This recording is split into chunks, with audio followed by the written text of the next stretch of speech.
High ஃபோக்ஸ். இப்போ வரைக்கும் என்னோட லைஃப்ல நான் ஒரு பெரிய இழப்பா நான் நினைச்சிட்டு இருக்கிறது என்னோட பெரியம்மாவோட இழப்பு.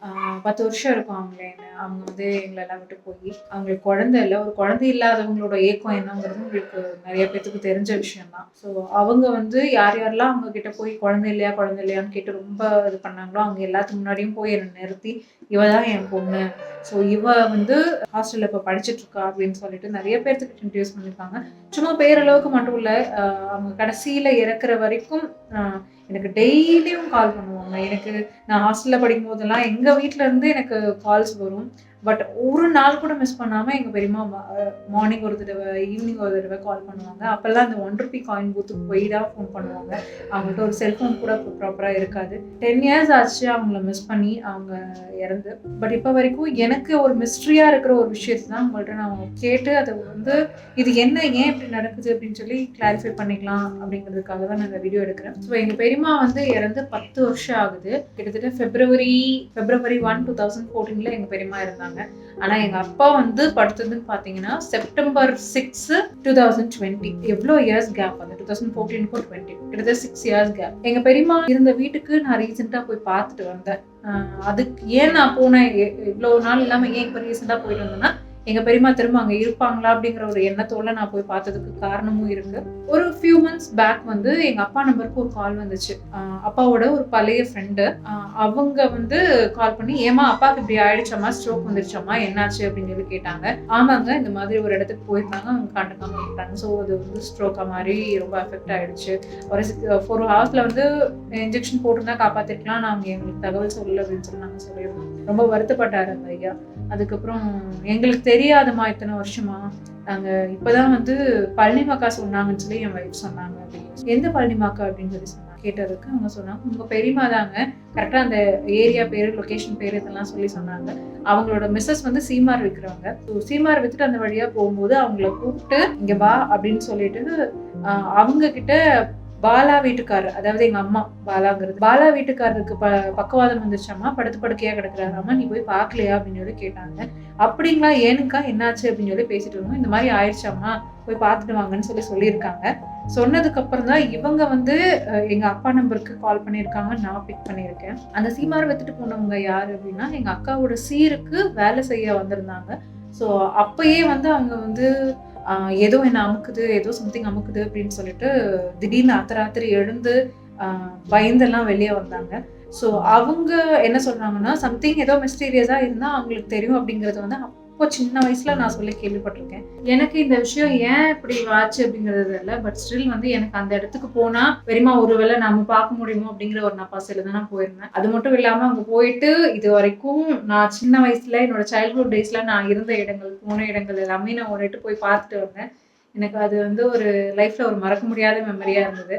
ஸோ அதாவது இந்த வீடியோவில் நீங்கள் பார்ப்பீங்க. மீன்வேல் உங்களுக்கு நான் இன்னொரு ப்ராடக்ட்டை வந்து நான் வந்து ஷேர் பண்ணிடுறேன். மாமா எர்த்தோட தான் வழக்கம் போல. இப்போ வந்து இருக்கிற சிச்சுவேஷன்ல சம்மர்ல வந்து எல்லாரும் வெக்கேஷன் போகுதுனாலே பொதுவா அம்மா யோசிக்கிறது, ஐயோ அங்க போவோம், பீச் போவோம், வெயில்ல சுத்துவோம், குழந்தைங்கள்லாம் கருப்பாயிடுவாங்க, ஸ்கின் டோன் மாறிடும் அப்படின்னு சொல்லி நிறைய பேர் வெக்கேஷனே தவிர்த்துருப்பாங்க. வெக்கே ஆஸ் அ பேரண்ட் அப்படின்னு ஒரு ஹேஷ்டேகே போட்டு நீங்க வந்து ட்ரெண்ட் பண்ணலாம். ஏன்னா அந்த அளவுக்கு ஒரு சூப்பரான ப்ராடக்ட் வந்திருக்கு. சன்ஸ்கிரீன் லோஷன் தான் இது. Milky soft mineral based sunscreen நீங்க யூஸ் பண்ணீங்க அப்படின்னா உங்களுக்கு வந்து வெக்கேஷன் வந்து பீஸ்ஃபுல்லா அமையும். வெளியே போனாலே, ஸ்விம்மிங் போனாலும் சரி, இல்லை வந்து இங்கே ஒரு பீச்சுக்கு போனாலும், வெக்கேஷன் போகும்போது குழந்தைங்க வந்து ஸ்கின் டோன் இந்த மாதிரி இங்கேயும் வித்தியாசமா வருதுல, அந்த மாதிரி ஆயிருமோ, யூவிஏ யூவிபி ரேஸ் எல்லாம் ஸ்கின் அஃபெக்ட் பண்ணிடுமோ அப்படிங்கிற மாதிரி உங்களுக்கு ஃபீல் இருக்கலாம்.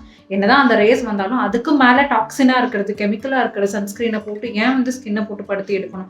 ஒவ்வொரு அம்மாவும் குழந்தைங்களுக்கு பெஸ்டான ப்ராடக்ட் தானே கொடுக்கணும்னு நினைப்பாங்க. அந்த மாதிரி இதுல மாமா எர்த்தோட ட்ரை பண்ணி பாருங்க. இது milky soft mineral based sunscreen, SPF 30+, PA ++ இருக்கு. பயங்கர ப்ரொடெக்ஷனோட இருக்கும். எல்லாமே வந்து ஓட்ஸ், கேலண்டுலா அந்த மாதிரியான நேச்சுரலான மில்க், இந்த மாதிரி நேச்சுரலான ப்ராடக்ட் வச்சு யூஸ் பண்ணியிருக்காங்க.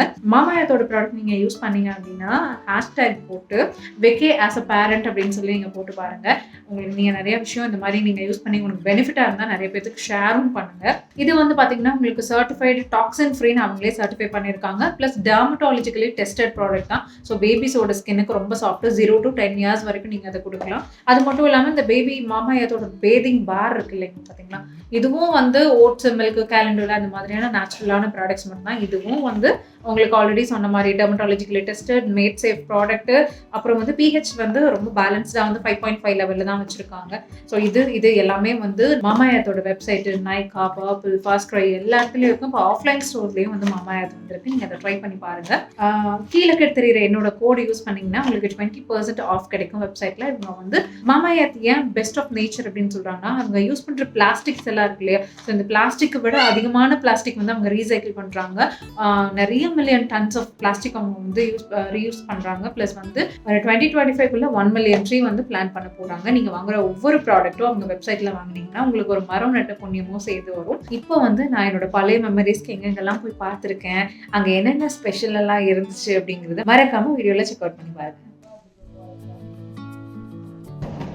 இந்த ஜன்னல் பார்த்தீங்களா, இந்த ஜன்னல் வழியாக தான் வந்து நான் எப்போ என்ன கேட்டாலும் ஆப்போசிட்டில் ஒரு மளிகை கடை இருக்கும். நான் ஜன்னலை நீக்கி கையை காட்டினா அடுத்த செகண்டு அடுத்த நிமிஷம் எனக்கு அந்த பொருள் வீட்டுக்குள்ளே இருக்கும். நான் என்ன கேட்டாலும் என் பெரியம்மா எனக்கு வாங்கி கொடுப்பாங்க. அவ்வளோ செல்லம் நான் அவங்களுக்கு.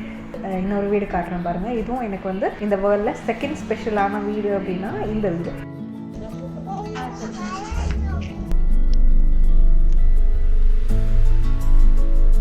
இந்த வீடு 3/3/2003 தான் வந்து இந்த வீடு கிரகப்பிரவேசம் பண்ணோம். இந்த வீடு வந்து என்னோட எல்லா ஹாப்பினஸையும் பார்த்ததுன்னு சொல்லலாம். ஏன்னா எனக்கு ஒரு சைல்ட்ஹுட் மெமரிஸ் எல்லாமே ஹாப்பியாக அமைஞ்சது எல்லாமே இந்த வீடு. ஃபஸ்ட்டு நாங்கள் கட்டி போன சொந்த வீடு, அதாவது அதுக்கு முன்னாடி அப்பா நிறைய கட்டியிருக்காரு.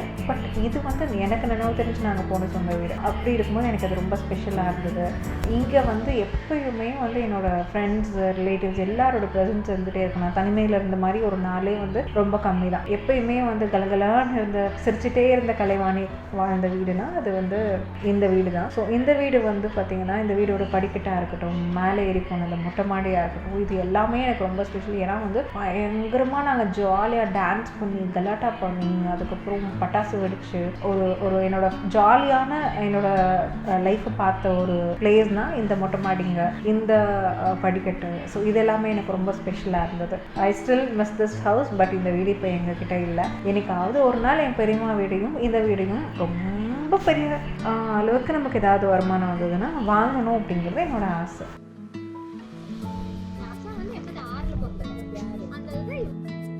அதுக்கப்புறம் இந்த வீடு பார்த்திங்கன்னா, இந்த வீடு நாங்கள் பழைய காம்பவுண்ட் வீட்டில் இருந்தோம். எனக்கு நினைவு செஞ்சு ஃபஸ்ட் ஸ்டாண்டர்ட் படிக்கும்போது நாங்கள் இந்த வீட்டில் இருந்தோம். இந்த வீடு லெஃப்ட் சைடில் எப்படி வந்து ப்ளூ கலர் கதவெல்லாம் போட்டு இருக்கும், அதே மாதிரி ரைட் சைடில் வந்து ஃபுல்லாக எதுவுமே இருக்காது, காலி இடம். அங்கே வந்து எங்கள் அப்பா ரெண்ட்டுக்கு எடுத்து சாலை எங்கள் அப்பாவே ஒன்று போட்டு அங்கே தான் எங்களோட அம்மாவோட அப்பா அம்மா அப்புறம் எங்கள் ஃபேமிலியில் கொஞ்சம் வயசானவங்க எல்லாரையும் எங்கள் அப்பா அம்மா 2 பேரும் வச்சு பார்த்தாங்க.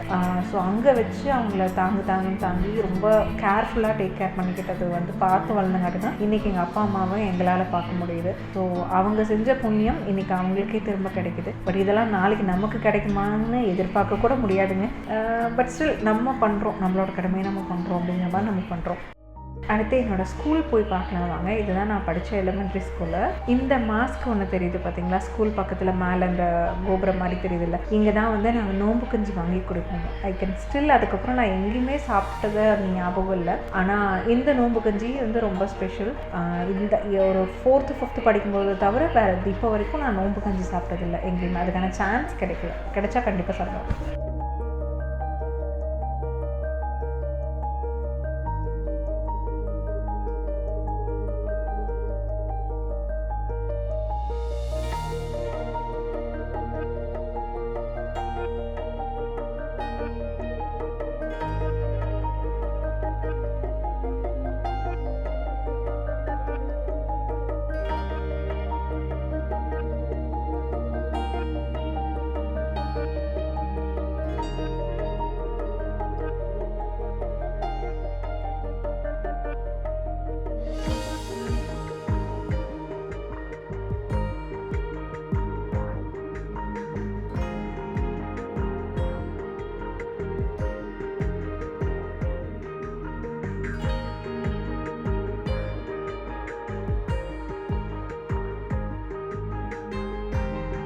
என்னமோ தெரியல, தீபாவளி அதுமா நம்ம இதுக்கு முன்னாடி வாழ்ந்த இடம்லாம் போய் பார்க்கணும் அப்படின்னு சொல்லி ஒரு ஆசை.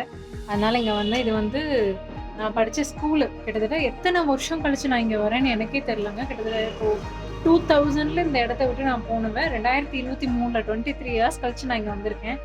ஆனால் இன்னும் ஒரு சில விஷயங்கள் மாறாமல் அப்படியே தான் இருக்குது. எனக்கு ரொம்ப சந்தோஷமா இருக்குங்க. இங்கே நான் என்னோட மெமரிஸ் நிறைய ஒவ்வொரு இடத்த பார்க்கும்போதும் ஒவ்வொரு மெமரி. தீபாவளி வந்து ஸ்கூல் லீவு, அதனால யாருக்கும் டிஸ்டர்ப் இல்லாமல் வந்து எடுத்துகிட்டு இருக்கோம். ரொம்ப ஹாப்பியாக இருக்கு. என்னன்னே தெரியல, எல்லா பக்கம் பல இடமெல்லாம் போய் போய் பார்த்துட்ருக்கேன். இதுதான் நான் ரொம்ப அதிகமாக டான்ஸ் ப்ராக்டிஸ் பண்ண இடம். எனக்கு இந்த ஸ்கூலில் வந்து டான்ஸுக்கான்னு தான் பேர் வைப்பாங்க. ஏன்னா ஒரு டான்ஸ் விட மாட்டாங்க, எல்லா டான்ஸ்லேயும் கலைவாணி பேர் இருக்கும், கலைவாணி டான்ஸ் ஆடுவோம், அப்படி தான் இருக்கும். நிறைய பேர் சொல்லி கேள்விப்பட்டிருக்கேன். ஒருத்தங்களோட வாழ்க்கை முடிய போகிற காலத்தில் தான் வந்து பழைய இடத்துக்கெல்லாம் போகணும், பழைய ஞாபகம்லாம் வரும் அப்படிங்கிற மாதிரி சொல்லுவாங்க. எனக்கு என்னமோ அதை நினச்சி திக்குன்னு, ஐயோ நம்ம சும்மா தானே பார்க்க வந்தோம், இப்படியெல்லாம் கூட இருக்குமா அப்படிங்கிற மாதிரி தோணுச்சு. சரி, ஓகே, ஆனதான் ஆகட்டும், பார்த்துக்கலாம் அப்படின்னு சொல்லிட்டு இதுதான் ஃபஸ்ட்டு சத்துணவு. நான் வந்து என்னை கொண்டு வந்து இங்கே விட்டுட்டு போயிடுவாங்க. உங்களுக்கு ஒரு டோர் காட்டுறேன் பாருங்களேன். இந்த டோர் இருக்கு இல்லையா, இந்த டோரில் இப்போ இந்த இடத்துல அடைச்சிருக்காங்க. ஆனால் இங்கெல்லாம் எப்படின்னா கீழே முன்னாடி வந்து துரு பிடிச்சிருக்கும். அக்கா வந்து இந்த சைடு 5th ஸ்டாண்டர்டில் கிளாஸ் படிச்சுட்டு இருப்பா. என்னை இங்கே விட்டுட்டு போயிடுவாங்க. நான் ரொம்ப அழுவேன். அப்போ எங்கள் அக்காவோட செப்பல் எனக்கு தெரியும். இந்த வழியாக ஸ்கூல் பிள்ளைங்கள்லாம் லஞ்ச் முடிச்சுட்டு வீட்டுக்கு போகும்போது நடந்து போவாங்க. அப்படியே நான் கீழே படுத்து பார்த்துட்டே இருப்பேன் அந்த வாசல் பக்கம், எங்கள் அக்காவோட செப்பல் தெரியுதான்னு. அவ்வளோ மெமரிஸ் எனக்கு இங்கே வருது. இங்கே வந்ததும் கண்ணில் தண்ணியே வருது எனக்கு. இங்கே படுத்து பாவமாக பார்த்துட்டு இருப்பேன் நான். ஐயோ, எங்கள் அக்கா செப்பலை காணுமே, இன்னும் வந்து கூட்டு போலியா அப்படின்னு சொல்லிட்டு. ஒரு வாரமோ என்னமோ தான் நான் இங்கே வந்தேன் நினைக்கிறேன். இதுக்கு முன்னாடி வந்து சாம்டிபுரம் ஊராட்சி ஒன்றிய தொடக்கப்பள்ளின்னு இருந்தது. இப்போ அப்படியே பேர் மாறிடுச்சு, மாநகராட்சியாக மாறிடுச்சு. இருந்தாலும் என்னோட மெமரிஸ் கலைவாணியோட அதே பள்ளி ஸ்கூல் தானே. இன்னும் இந்த ஸ்கூலில் படித்த நிறைய ஸ்டூடெண்ட்ஸ் வந்து எனக்கு இன்னும் ஃப்ரெண்ட்ஸாக இருக்காங்க. ஓகே, ரோடு வந்துருச்சு, இதுக்கு மேலே நான் வீடியோ எடுத்து பேச மாட்டேன். பார்த்திங்கன்னா இந்த வழியாக தான் டெய்லி நான் ஸ்கூலுக்கு சைக்கிளில் போயிட்டு வந்துட்டுருப்பேன். எல்லாமே மாறிடுச்சுங்க. புதுசாக இந்த சைடு வந்து சக்தி மளிகைன்னு ஒரு கடை இருந்துச்சு, அந்த மளிகை கடையெல்லாம் போயிடுச்சு. புதுசாக என்னென்னமோ கடை இருக்குது. இந்த லெஃப்ட் சைடில் வந்து ஒரு பேக்கு கடை இருக்கும், அதுவும் இல்லை. வழி விடுங்கப்பா ப்ளீஸ்.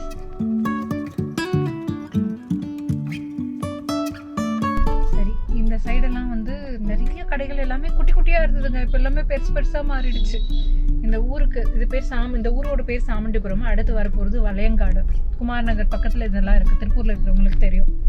இந்த சைடு தான் நான் ஸ்கூலில் டெய்லியும் வந்து இங்கேருந்து இந்த ஸ்கூலில் இருக்கிற இடம் இருக்குல்ல, இங்கேருந்து நான் காட்டுறேன் பாருங்கள். அந்த ஒரு இடம் அது வரைக்கும் நான் வந்து நடந்து போவேன். கம்ப்யூட்டர் கிளாஸ்க்காகட்டும் ஸ்கூலுக்காகட்டும் நடந்து போவேன். சரி இருங்க, நான் வீடியோ எடுக்கல, வண்டியெல்லாம் வேறு வருது. இதுதான் எங்களோட பழைய வீடு இருந்த ஸ்ட்ரீட்டு. இந்த சைடு இருக்கும், அந்த வீடும் காட்டுறேன் நான். ஸோ இப்படி வந்தால் இந்த இடத்துல ஸ்கூல் இருக்கும். தெரியுதா? இந்த இடத்துல ஸ்கூல் இருக்கும். ஒன்றுமே தெரியலங்க. நான் இந்த சைடு வந்து கிட்டத்தட்ட 23 வருஷத்துக்கு மேலே ஆகுது. ஆனால் எனக்கு ஒன்றுமே தெரியல. எல்லாமே இப்படி தெரு மாதிரி இருக்குது. ஒரு கோவில் இல்லைன்னா ஒரு ஸ்கூல், இதை மட்டும்தான் வச்சு அடையாளம் கண்டுபிடிச்சி ஒவ்வொரு இடமா சுற்றி போய் பார்த்துட்ருக்கேன். இன்னும் நிறைய இடங்கள் பார்க்க வேண்டியிருக்கு, வாங்க போகலாம். எல்லாம் இப்படி நான் குட்டி பிள்ளையாக இருக்கும்போது என்னோட ஆங்கிள் வந்து இப்படி இருக்கும். நான் இப்படி இருந்து இப்படி பார்த்து போயிட்டுருப்பேன். அப்படி எல்லாமே வந்து தெருவெல்லாம் பெருசாக, ஸ்கூல் எல்லாம் பெருசாக, எல்லாமே பெருசாக தெரிஞ்சுது. இதுக்கு முன்னாடி நாங்கள் வாழ்ந்த சொந்த வீடு இருக்குல்ல, அது கூட எனக்கு வந்து அவ்வளோ பெருசாக தெரிஞ்சுது. இப்போ நம்ம போய் பார்க்கும்போது படிக்கலாம் குட்டி குட்டியாக இருக்குது. அதெல்லாம் ஒன்றும் குட்டி ஆகலை. நான் வளர்ந்துட்டங்காட்டி எனக்கு அது இப்படி தெரியுது. இன்னொன்று நான் வந்து ஸ்கூலுக்கெல்லாம் நடந்து போயிட்டு வரங்காட்டி அது ரொம்ப தூரமாக தெரியும். இப்போ வந்து இப்படி வண்டியில் வந்து இப்படி ஒரு லெஃப்ட் எடுத்து ரைட் எடுத்தால் எல்லாமே பக்கமாக வந்த மாதிரி இருக்குது. ஸ்பேஸ், அந்த பூமியோ அந்த இருக்கிற இடமோ எதுவும் சுருங்கலை. நான் வளர்ந்தங்காட்டி நம்ம போகிற வெஹிக்கிள் கொஞ்சம் ஸ்பீடாக போகிறங்காட்டி எனக்கு எல்லாமே மாறின மாதிரி தெரியுது. நீங்கள் வந்து உங்களோட பழைய ஸ்கூல் எத்தனை வருஷம் கழிச்சு விசிட் பண்ணீங்க அப்படிங்கிறது கமெண்ட் செக்ஷனில் சொல்லுங்கள். இன்னும் நிறைய இடம் போய் பார்க்க வேண்டியிருக்கு, வாங்க போகலாம். ஸோ இவங்க வந்து எங்கள் அம்மாவோட தாய் மாமா பொண்ணு. இவங்க வீட்டுக்கு நான் சர்ப்ரைஸாக போயிருக்கேன். ரொம்ப வருஷம் கழித்து பார்த்தங்காட்டி அவங்களுக்கே அடையாளம் தெரில. அஃப்கோர்ஸ் எனக்கு ஓரளவுக்கு கண்டுபிடிக்க முடிஞ்சது. அவங்க ஃபேஸ்லாம் ஸ்டில் அது கொஞ்சம் பசுமையாக எனக்கு அப்படி நினைவில் இருக்கங்காட்டி நான் போய் கண்டுபிடிச்சிட்டேன். எனக்கு அடையாளமே தெரியல, எனக்கு உண்மையிலே தெரியல. ரொம்ப நாள் வச்சுல பார்த்தேன்.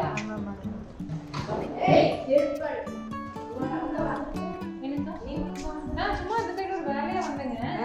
சரி, அப்புறம் அந்த பக்கம் வீதியா இருக்கும்னு இருந்து ஃபர்ஸ்ட் அதுக்கப்புறம் இப்போ இங்கே மாறி. ஸோ இந்த ஸ்கூல் வந்து ஜெயபாய் ஸ்கூல் வந்து எனக்கு ரொம்ப ஸ்பெஷல். ஏன்னா வந்து இங்கேயும் என்னோடய ஃபன்னான ஒரு லைவ்லிஹுட் எல்லாமே இங்கே அமைஞ்சிருக்கு. ரொம்ப க்ரேஸாக இருப்பேன். இப்போ வரைக்கும் அந்த ஸ்கூல் பார்த்தா இன்னும் எனக்கு அந்த நான் சின்ன வயசில் ஸ்கூல் படிக்கும்போது ஒரு டான்ஸ் காம்படிஷன்லையும் ஸ்போர்ட்ஸ் காம்படிஷன்லையும் நான் எப்படி ஜாலியாக கற்றுக்கணும், பனைமரத்தில் வவ்வாலா ஜெயபாய்க்கு சவாலா அப்படின்னு சொல்லி ஜாலியாக என்ஜாய் பண்ணி கற்றுவேன்ல.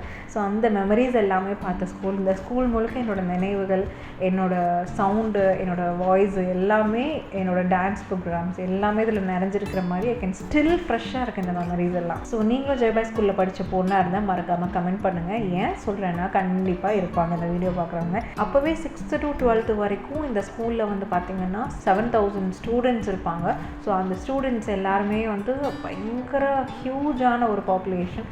இப்போ யாராவது உள்ளூரில் இருக்கலாம், வெளியூரில் இருக்கலாம், வெளிநாட்டில் கூட இருக்கலாம். நீங்களும் ஒரு ஜெயபாயனாக இருந்தீங்க அப்படின்னா மறக்காமல் பனைமரத்தில் வவ்வாலா ஜெயபாய்க்கு சவாலான்னு கமெண்ட் பண்ணுங்கள். Okay, so bye bye, take care. இந்த மாதிரி டைம் கிடச்சிதுன்னா அப்பப்போ உங்களோட மெமரிஸ் எல்லாம் போய் பார்த்துட்டு வாங்க. You will feel relaxed. Because இப்போ இருக்க உங்களுக்கு பிரச்சனையெல்லாம் வந்து தெரியாது. உங்களோட பழைய ஹாப்பி ஃபேஸஸ் எல்லாம் உங்களுக்கு ஞாபகம் வரும்போது உங்களுக்கு பாசிட்டிவிட்டி ஆட்டோமேட்டிக்காக வரும். நீங்களும் போய் இந்த மாதிரி விசிட் பண்ணி பாருங்கள். Okay, bye bye, take care.